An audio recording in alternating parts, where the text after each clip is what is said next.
Abra sua Bíblia no Evangelho de Mateus. Obrigado.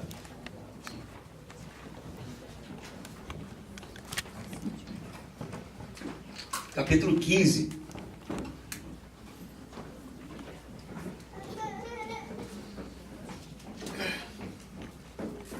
Eu vinha hoje de Videira, nós saímos ontem, convidados pelo pastor Fernando para falar num jantar de casais. E a programação seria o jantar e a gente sair de Videira pelo menos às 9 horas da manhã para chegar aqui a tempo de se organizar para o culto. Mas o silêncio era tanto no quarto que eu acordei, já era 10. E aí a gente se arrumou correndo, mas o pastor Fernando gosta de uma conversa, de uma prosa. E aí o horário da saída foi 10h48. E para quem sabe, Videira é um pouquinho longe, né? Uma viagem assim, igual o André devagarzinho, que o André dirige devagarzinho, umas 5 horas. O André devagarzinho. Aquele ali, aí chega no outro dia. Mas se for um cara que dirige igual o Wagner, 4 horas aí a gente encurta, que o cara tem o pé pesado. Eu vim um pouco mais que o Wagner. E a gente veio, eu vim quente, né? Até para testar se o combustível que tinha colocado era bom mesmo. E viagem é aquela coisa. A gente vai, muito caminhão na estrada, né? Eu acho que tudo que atrasou durante o período de greve dos caminhoneiros, o pessoal está entregando agora. Então tem muito caminhão, muito caminhão. E eu confesso a vocês que em algumas ultrapassagens foi cuidado de Deus com a gente, porque eu tomei uma fechada, meu amigo, que eu vi... A Lidiane fecha o olho, assim, né? Eu não sei o que a Lidiane acha, que fechando o olho as coisas se resolvem. Eu fui, a pista duplicou e eu fui para ultrapassar, mas ela fechou, né? Se tornou de novo só que não dá para eu ver, porque eu estava na ultrapassagem e não vi aqui. E aí o caminhão começou a jogar para cá e vinha um caminhão de lá. Eu estava na pista contrária, né? E aí eu vi o caminhão chegando, o caminhão apertando e a Lidiane. Eu não sei se ela ora nessa hora. Eu não sei se ela espera abrir o olho no céu ou alguma coisa assim. Mas deu tempo, eu estava super tranquilo, né? Uma freada de leve, joga para aqui, joga para ali, terminamos vivos e bem. E aí, depois dessa parada não foi uma parada. Parada no Rio de Janeiro é uma coisa que aconteceu. Depois dessa parada que não é uma parada, mas que é algo que está acontecendo, houve um silêncio no carro. E assim eu fiquei percebendo isso porque durou algum tempo. O Luca estava dormindo, a Lidiane ficou quieta. Eu acho que ela ficou pensando assim, todos os anos de vida até ali, né? Que poderia ter acabado. E ficou aquele silêncio. E eu assim, comecei a ficar preocupado porque eu pensava assim, será que ela está chateada? Porque foi um susto, né? Será que ela está preocupada? Será que ela não está nem aí, já esqueceu? E aí eu vou pôr aquela mão na perna assim, né? Só para ver se vai dar um tapa, se vai apertar, se vai beliscar. Não deu nada, a gente continuou a viagem. E eu comecei a pensar sobre justamente essa coisa meio constrangedora que é o silêncio. Que quando ele vem assim, no relacionamento é uma coisa assim, meio esquisita. Porque a gente está acostumado a todo tempo estar tagarelando, né? Eu não quero ser aqui ofensivo, mas o Rubem Alves diz... em um dos livros dele, que no período que ele tira para silêncio, para reflexão, os tagarelas são emissários do diabo. Você não vai ficar ofendido se você é tagarela. Mas eu acho que a ideia ali é que vem para atrapalhar, né? Aquele que quer falar o tempo todo. E eu queria conversar com vocês mesmo sobre o silêncio. Porque o silêncio eu acho que é algo que a gente evita na maioria das vezes. Já parou para pensar? Tem gente quando fica sozinho em casa... O silêncio é tanto que liga a televisão só para ter um barulho. Está assistindo nada, né? Não, por que essa televisão é ligada? Não, botei só por causa do barulho, né? Fazer um barulho. Tem gente que para dormir precisa de um barulho. Já viu? Põe o ventilador, não está nem calor. Mas não é o barulho. Já tem aplicativos de sons para dormir. Eu uso de vez em quando. Uns de grilo. Você está rindo? É sério. E ele, inclusive, dá para você juntar assim, grilo com vento. Eu não sei como é que o grilo canta numa ventania, mas ali dá para botar mais o fogo, aí fica o crepitar, e fica aquele climinha assim de meio do mato, né? Mas interessante que a gente evita o silêncio a todo custo. Parece que o silêncio é algo que nos incomoda. Mas interessantemente, o silêncio está ligado ao tempo de reflexão. Para pensar que quando a gente está calado, num lugar mais silencioso, a gente reflete mais, pensa mais sobre as coisas. Quando a gente está falando o tempo todo, tem ruído o tempo todo, a gente fica um pouco, eu diria, distraído das coisas, né? Não é à toa que o filósofo Zenon diz que rir demais é idiotice. Porque quando a gente ri, a gente não pensa. Estando certo ele ou não, eu queria conversar hoje sobre o silêncio de Deus. Quando Deus silencia, quando Deus se cala. Amém? Só um, né? Porque o silêncio incomoda mesmo, por isso que vocês ficaram quietos. Né? Então, abra sua Bíblia em Mateus capítulo 15, a partir do versículo 21. E vamos ler essa pequena porção da palavra do Senhor. Diz assim: partindo dali, Jesus seguia para a região de Tiro e Sidom. Uma mulher cananeia, vindo daquelas redondezas, pôs-se a gritar: Senhor, filho de Davi, tem compaixão de mim. Minha filha está horrivelmente endemoniada.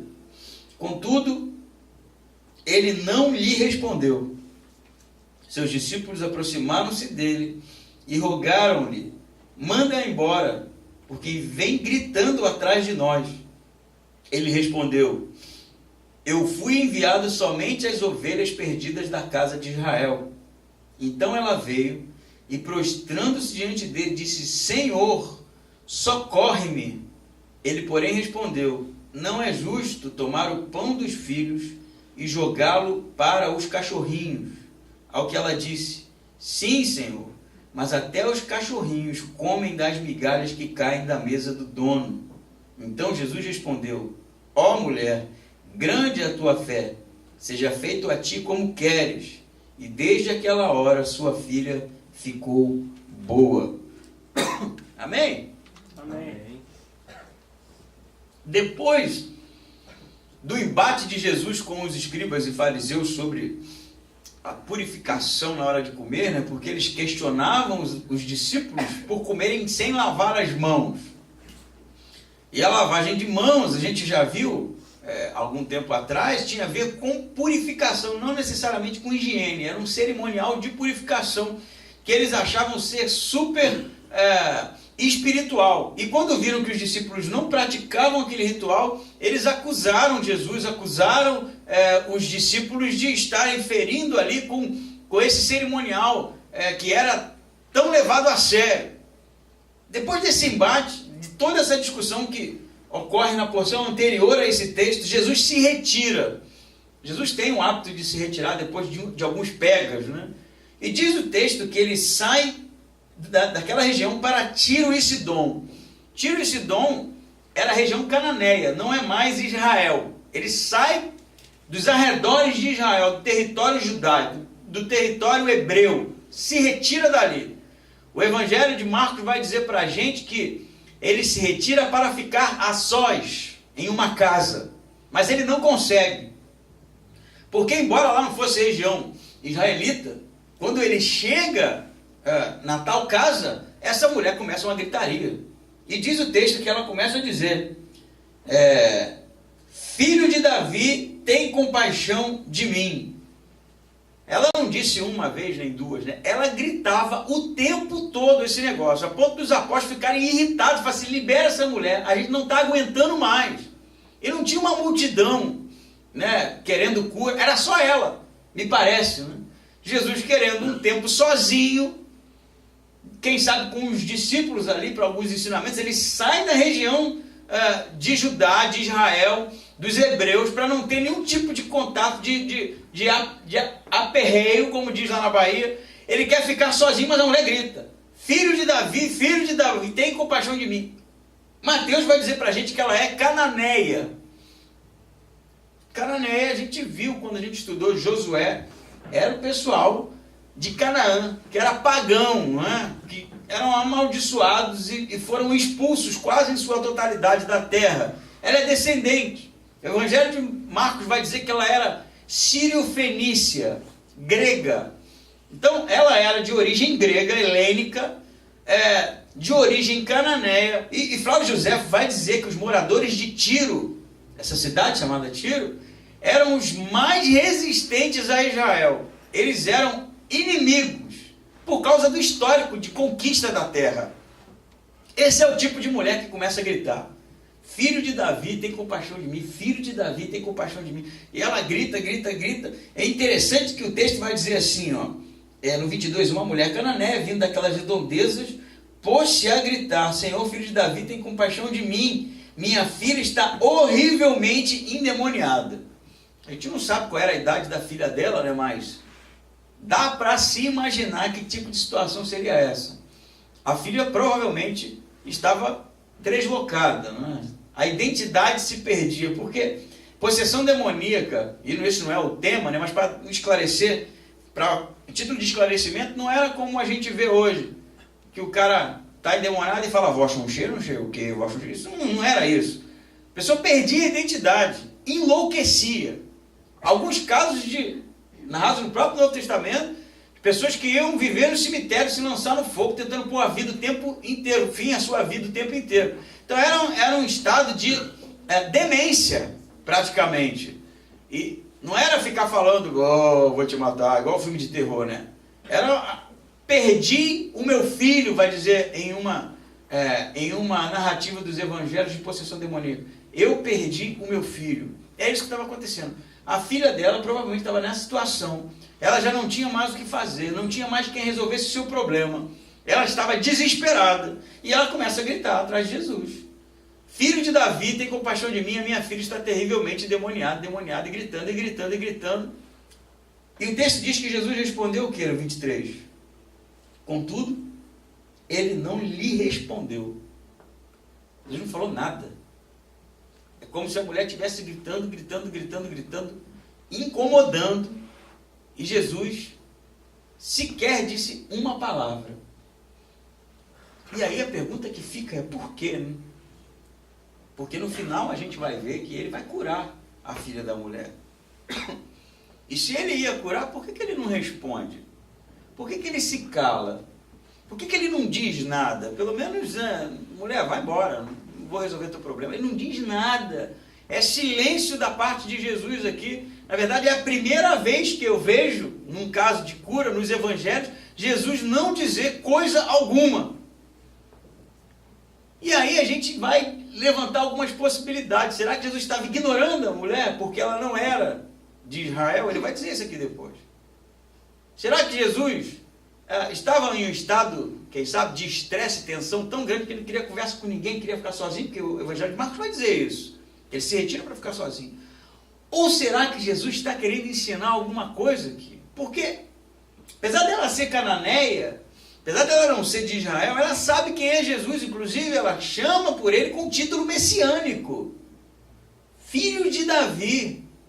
Poucos chamaram Jesus de filho de Davi, porque filho de Davi, a gente sabe, Davi era o rei. A promessa é que viria um rei como Davi, da descendência de Davi.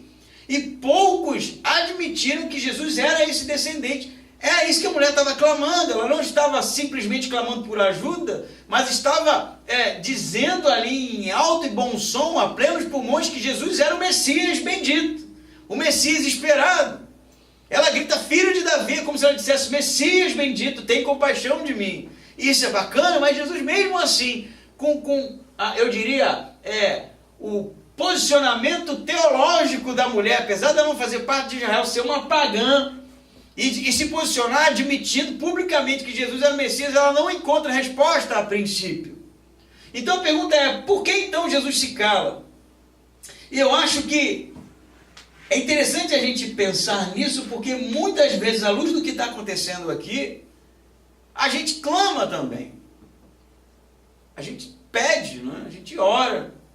A gente tem problemas a serem resolvidos, a gente, às vezes, dedica tempo da nossa vida para falar com Deus e colocar as nossas petições aos seus pés, esperando dele, é óbvio, uma resposta. Todos que oram, acredito, oram esperando por uma resposta. Quando Deus não fala nada, o que isso significa?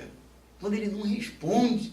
Porque, vamos ser honestos, tem oração que a gente faz que a gente também está pouco se lixando para a resposta, né? É tipo assim, é meio que lista de compra. Comprou, esqueceu, compra depois. Tem pedido assim? A gente põe na nossa listinha e ora, Senhor, fulano que está doente. Depois esquece, não sabe nem se curou, se não curou, se melhorou, se não melhorou. É só para constar. Não é desse que eu estou falando, não. Eu estou falando daquele que você tem perdido sono, sabe? Aquele que traz sofrimento, angústia para a gente. Aquele que traz desassossego para a gente. E a gente vai, né, como bom crente que somos, e começa a clamar a Deus por uma resposta. Senhor, tenha misericórdia de mim, né? Filho de Davi, a gente diz. Eu estou passando esse tempo difícil e eu preciso e Deus não fala nada. Se eu pedir aqui para você levantar a mão, você que alguma vez orou, Deus não respondeu e você ficou chateado com Deus, eu sei que eu acho, né? Tenho quase certeza que quase todos aqui vão levantar a mão, se forem honestos. Porque eu já fiquei assim. Eu te conto o que já me aconteceu. Quem lembra aqui do Rafa, filho da Cris, né, que ficou doente? Foi uma história assim, que pegou todo mundo de surpresa. O menino estava na igreja brincando, era coleguinha do Luca, e pegou uma catapora, normal, tirou foto, tudo, né? Só que teve uma cataporazinha que ele coçou muito, e aí virou uma infecção. A Cris no dia me ligou, eu fui no hospital visitar, o menino estava bem a princípio, só estava com a região ali um pouquinho alterada. Eu orei por ela, levei até um Hot Wheelzinho para ele, que ele gostava, né? E tá bom, rapaz, aquele negócio foi ficando grave, e o menino entrou em coma. E aí começou, meu amigo. Porque uma coisa é você orar pelo filho dos outros, você não tem contato nenhum, né? Você viu na internet, alguém pediu no WhatsApp, outra coisa é uma criança conhecida, tá todo mundo vendo, todo mundo sabia quem era. E eu comecei a orar, meu amigo. Senhor, esse negócio está ficando feio. Eu orava mesmo, com honestidade. Deus não deixa esse menino morrer, não, tá louco? Como é que o menino vai morrer? O menino da igreja lá. E aí oscilava, às vezes ele melhorava, aí o Senhor, muito obrigado, respondendo, no outro dia piorava. Eu entrei em uma crise, você não tem ideia, você não faz ideia, porque, sendo bem honesto com vocês, chegou num momento que eu já não acreditava mais que ele seria curado, mas eu tinha que pregar domingo. Como é que eu fazia? Como é que eu ia falar de gente, vamos orar com fé, se eu mesmo já estava desacreditado da cura? Porque a situação estava gravíssima. Me lembro de ter conversado com o Jairo, e o Jairo falou assim para mim, cara, agora só um milagre. Médico, né? E o quadro piorou até que um dia o menino morreu. E aí eu fiquei assim, eu não sei como lhe dizer, um estado de frustração que eu me encontrava. Aí eu virei para Deus e falei assim, tá brincando comigo, né? Só pode estar brincando, como é que você deixa isso acontecer? Eu falei isso, me chamar de apóstata se você quiser, mas eu falei assim, eu não admito isso, um menino morreu, a gente estava orando, e agora o que eu falo para a igreja? Eu me lembro no dia do sepultamento, eu ia pregar, velho, ainda tinha mais essa, pregar no enterro do menino. Parei no espelho pela manhã, e o Luca, menor, né, disse assim, não sei de onde que ele tirou isso, acho que ele acordou, né, acordou naquela hora e falou, estava sonhando, e falou, papai, não fica louco, papai. E, cara, eu estava num estado, assim, de frustração sem tamanho. Sem tamanho. Fui pro velório, velamos, preguei, só Deus sabe como. E aí foi agora o tempo de Deus me explicar. Eu preciso de uma explicação, porque eu não posso ficar desse jeito. Principalmente a mãe, né? A mãe sofre demais. Por que Deus se cala, gente? Uma hora, eu contei uma situação que eu acho que muitos aqui vivenciaram o período que isso aconteceu. Por que Deus se cala numa hora dessa? Por que Deus não fala nada? Deixa a bola com a gente. Será que Deus não nos ama, afinal de contas? Será que Deus não quer responder? Será que Deus ignora que isso não é importante para Ele? Será que o problema dessa mulher aqui é irrelevante a ponto de Jesus não dizer nada para ela? Ou será que Deus quer dizer algo mais para a gente? E eu acho que é a segunda. Porque me parece que o silêncio de Deus não é porque Ele nos ignora. O silêncio de Deus é para nos chamar mais para perto. Eu te explico. Já viu quando você diz alguma coisa para alguém e a pessoa não ouve bem? E você tem que se aproximar para dizer de novo? Para dizer mais alto? O que está acontecendo aqui é isso. Jesus não diz nada, mas em nenhum momento Ele gera uma situação para que a mulher se afaste. Na verdade, Ele atrai ela para perto dele. E aí que eu acho que está a grande sacada. Ela é sírio-fenícia, ela é grega, cananeia. E tudo que ela sabe dizer é o que todo mundo, provavelmente, estava dizendo. Será este o filho de Davi? Não é? E ela, óbvio que é uma cúria de filho de Davi, não é? É uma máxima teológica. É como uma frase religiosa, eu diria. Filho de Davi, ela não tem nada a perder. Ela não é hebraica para alguém expulsá-la da sinagoga, caso admitisse que Jesus era filho de Davi. Ela joga. Ela, filho de Davi, tem compaixão de mim. A princípio, tudo que ela sabe é que Jesus pode ser o Messias, pode ser o filho de Davi, e quem sabe pode resolver o problema dela. Esse é um conhecimento teórico de quem ele é. Estão entendendo mais ou menos? É um conhecimento teórico de quem ele é. É como você dizer assim, Deus, resolve meu problema. Você não sabe nem quem é Deus, caramba. Porque você não tem relacionamento com Ele. Ficar gritando daqui de baixo lá para cima para Deus, não é assim que a gente faz? Quando a gente vai orar, cara, a gente olha para cima, longe, sabe? Deus, né? Às vezes a gente até usa assim, amantíssimo Senhor dos céus, tá lá longe pra caramba, não sei nem se isso chega lá. Fala mais alto, quem sabe tem algumas igrejas, o pessoal grita mesmo, para ver se isso chega lá no céu, grita forte. Mas grita alto, bicho, porque tem camada de ozônio, depois você sai aqui, tem espaço sideral, galáxia, vai ter que gritar com fôlego, porque não chega. Ou não é nada disso. Ou o que Deus quer, quando Ele se cala, é que a gente se aproxime. Porque a gente precisa gritar. A gente não precisa usar dos floreios, ó, excelentíssimo filho de Davi, não é isso que Ele quer. Por isso que Ele não responde nada. Eu já passei por situações assim, que o cara queria me dar uma esculhambada, aí ele fala assim, não é Senhor, excelentíssimo pastor, sabe essa coisa? Não é nada, aquilo ali é ridículo, ele está querendo me ridicularizar, mas está usando, né, dessa palhaçada formal. Eu acho que nosso relacionamento com Deus, a maioria das vezes é assim, a gente não sabe quem Deus é, a gente não tem relacionamento pessoal com Ele, a gente não tem intimidade com Ele e usa dos jargões religiosos. Deus cura, não é? Deus. E não quer isso. Sabe o que vai acontecer com ela? Ele se cala, ele ignora ela. Você acha que ela foi embora? Eu ia.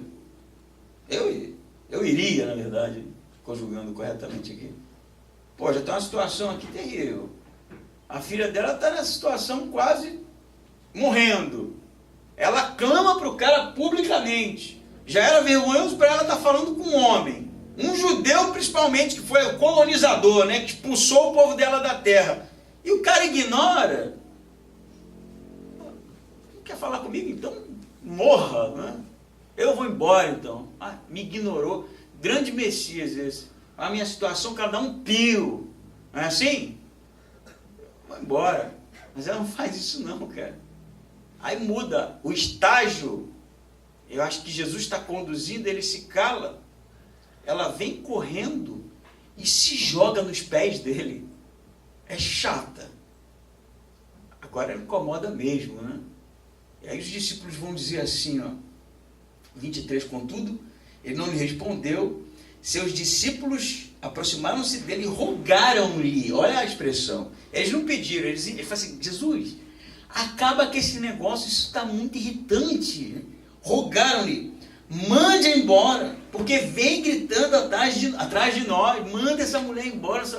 Não bastava ela ser ignorada por Jesus, agora os caras estão dizendo, Jesus, manda essa mulher, a mulher está aqui, ó. Ah, minha filha! E os caras falam assim, Jesus, manda essa mulher embora, resolve logo, porque Jesus não falava nada, né? Está quieto. Manda essa mulher embora, cara, para com isso. Olha só, o Goiás está gritando, tem tempo atrás de nós, olha agora a situação como está. Ela ouviu isso. E aí você acha que ela foi embora depois disso? Não. Olha o que ela fala. E Jesus respondeu antes dela falar no 24. Eu fui enviado somente às ovelhas perdidas da casa de Israel. Putz, agora fechou a tampa, né? Ignorou. Os caras mandaram a mulher ir embora. E agora Jesus, quando abre a boca, decide dizer alguma coisa, ele diz: eu fui enviado para as ovelhas perdidas de Israel. Ela não era de Israel. Ela era cananita. Agora bastou. Você está na fila um tempão, né? Te ignoram. Quando chega a sua vez, ó, você não tem vez aqui não. Não é para você esse negócio. E aí, quem sabe agora é a hora de tirar o time de campo, né? Mas sabe o que ela diz? Então ela veio prostrando-se diante dele e disse: Senhor, socorre-me. O que tem de diferente da primeira vez que ela falou para a segunda? A primeira vez ela diz: filho de Davi, não é? Conhecimento teórico. Filho de Davi, tem compaixão de mim.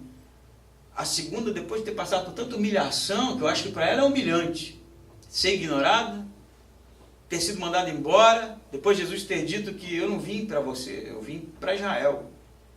E ela diz: Senhor, socorre-me. No grego, a palavra, a expressão é boeteomoi. É desespero. Eu estou desesperada. Angústia, sabe? Não é mais um pedido. Agora é desespero, meu amigo. Agora é desespero. E aí parece que as coisas começam a mudar. E eu acho que a grande diferença do relacionamento com Deus tem a ver, obviamente, com esse texto. Porque quando a gente começa a fazer aquelas orações formais, repetitivas, sabe? Cheio dos floreios, ó, amantíssimo, né? Parece até o Rolando Lero falando com Deus. Quem lembra do Rolando Lero na escola de introdução mais mundo aqui, né? Ó, amantíssimo, excelentíssimo, né? Cara, Deus não está nem aí para isso. Ele sabe quem Ele é. O que você tentar no enrolation não vai mudar nada na realidade dele. Mas pode mudar na sua. Quando a gente cai de joelho e grita por socorro, é diferente. Porque Deus não resiste a um coração quebrantado. Agora não é mais formalidade, não. Agora é como se ela dissesse assim, ó: vou fazer aqui para você. Tá bom, vou parar com isso. Se ajoelha assim no pé dele e fala assim, ó: Senhor, socorro, eu não sei o que fazer mais. Sabe isso? Eu estou desesperado. Aí Jesus olha para ela. Aí as coisas andam. Porque parece que o que Deus quer com a gente é relacionamento mesmo. É abrir o coração, é se rasgar, sabe? É parar de besteirinha de crente, crente literal só e passar a ser alguém com nome. Alguém que diz quem é, sabe quem Deus é. E abre o jogo. Você já abriu o jogo com Deus alguma vez? Abre mesmo. E dizer: Deus, eu estou chateado, eu estou com raiva. Já disse isso? A gente não diz, né? Porque se disser para Deus que está com raiva, de repente Ele manda um raio, né? E a gente morre na hora, né? Deus, não fala assim com Deus, não, né? Deus, como assim? Mas é isso que Ele quer. É se abrir. Deus, eu não sei o que fazer. Você já experimentou você dizer: Deus, eu não tenho nem fé em você suficiente? Já disse isso para Ele: eu não tenho fé suficiente, a minha fé é uma porcaria. Já disse isso. Já teve coragem de dizer: Senhor, eu sou um pecador, eu estou desejando a mulher dos outros. Porque a confissão de pecado é assim: perdoe os meus pecados, né? Ele vai assim, como se Deus assim: qual? Não, se vira aí, escolhe um aí e perdoa. É confissão, velho, é dizer: eu estou desesperado, eu não sei o que fazer, eu não tenho o menor controle disso, socorre-me. É a expressão no grego, boeteomoi, eu estou desesperado, eu estou angustiado, eu não sei mais o que fazer, eu não tenho controle disso, eu preciso desesperadamente de você. voltando à história do Rafa, eu sei o que Deus queria me ensinar. Hoje eu sei. Eu sei que Deus não levou o Rafa porque ele queria matar o menino.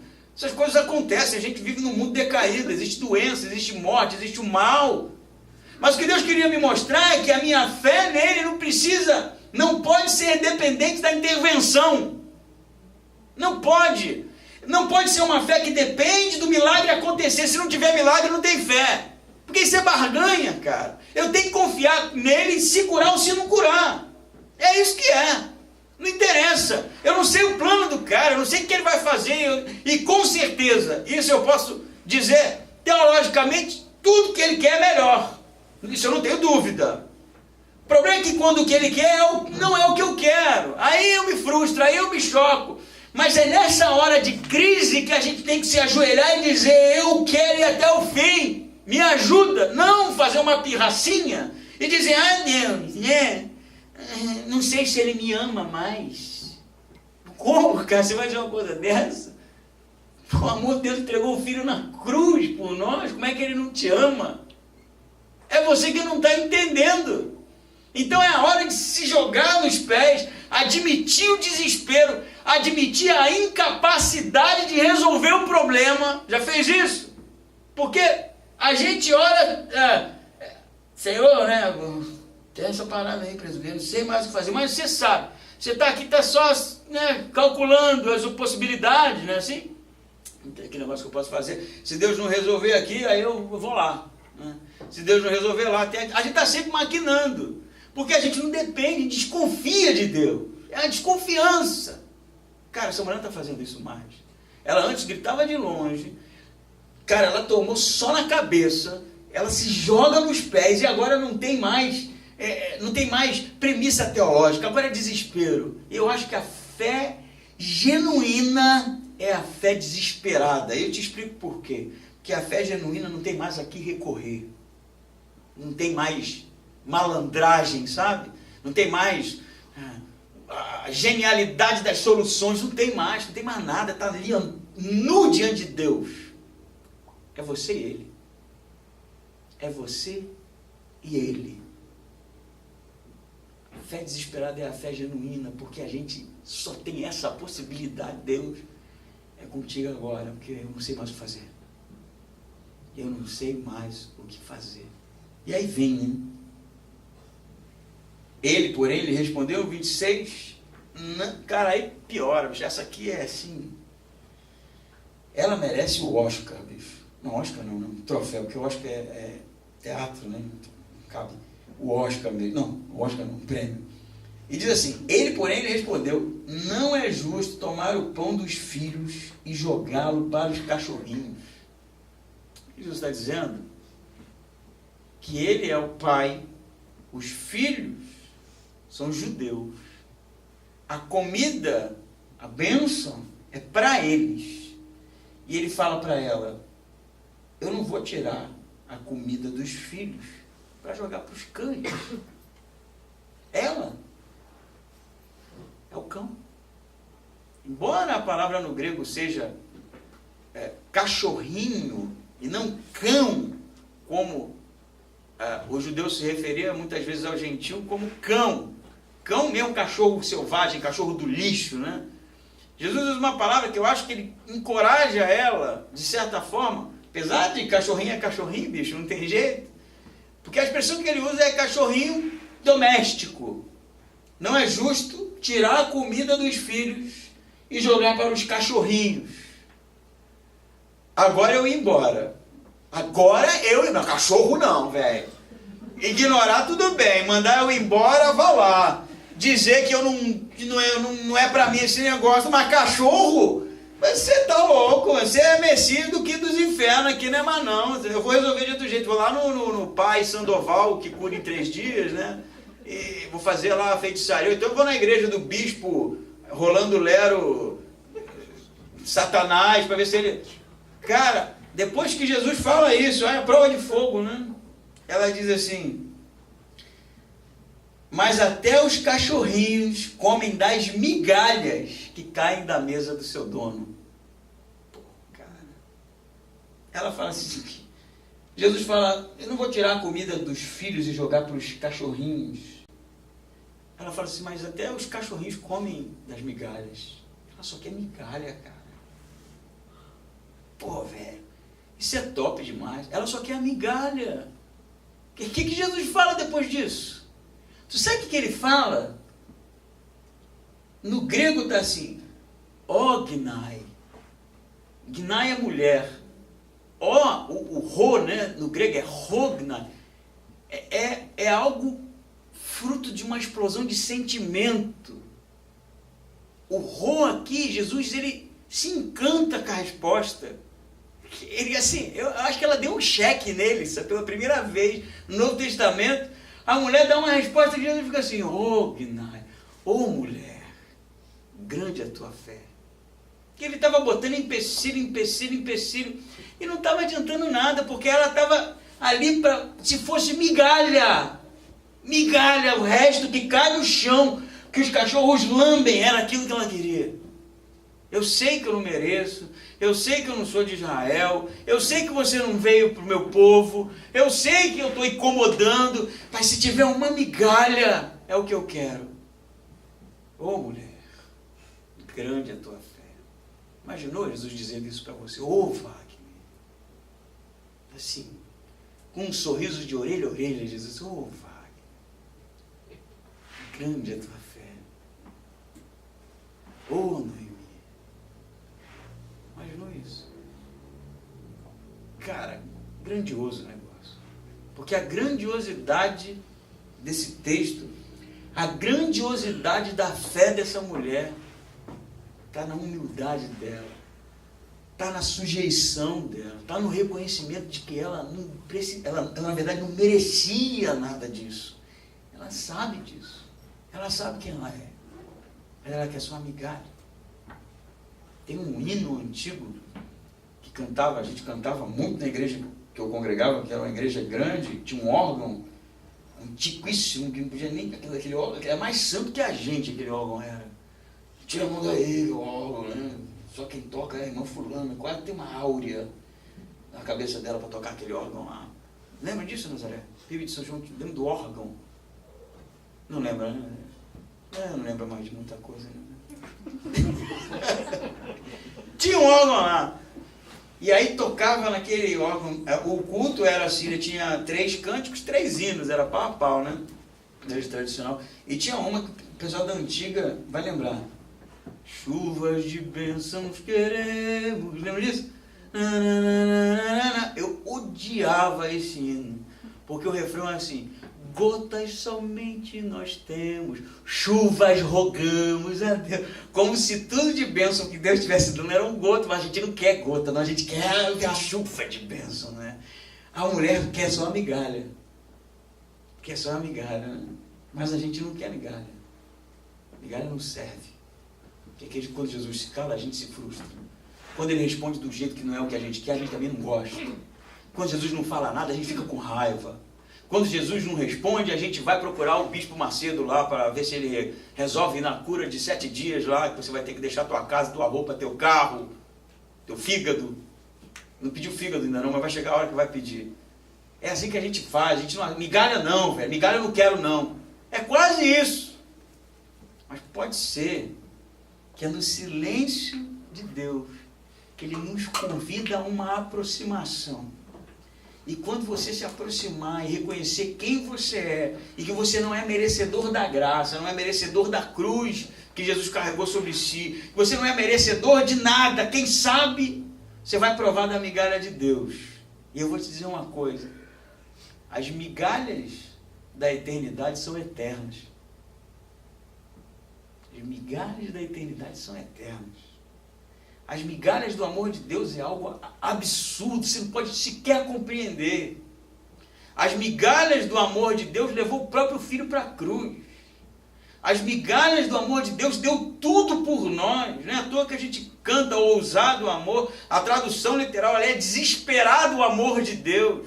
Porque Deus é aquele que deixa as 99 ovelhas e sai desesperado atrás de uma. É a migalha do amor de Deus. Quem não quer? Quem não quer?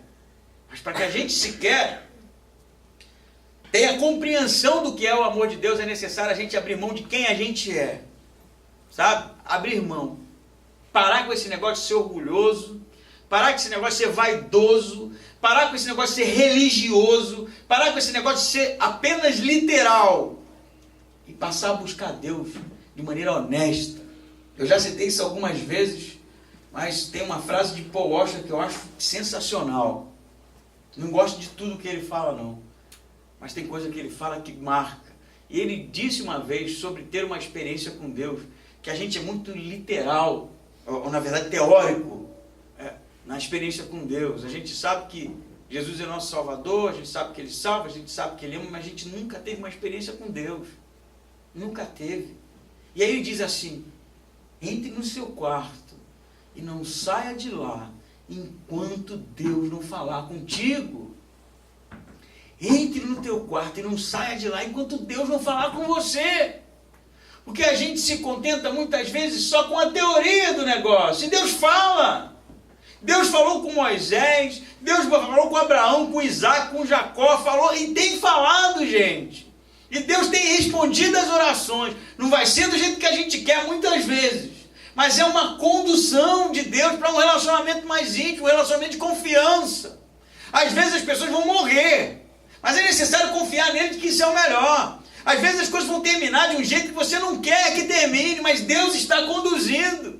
Às vezes Ele vai se calar, às vezes Ele vai dizer que a coisa não é bem assim, às vezes Ele vai dizer que você não merece isso, mas se achegue a Ele, confie nele, se ajoelhe e diga: eu estou desesperado pelo teu toque.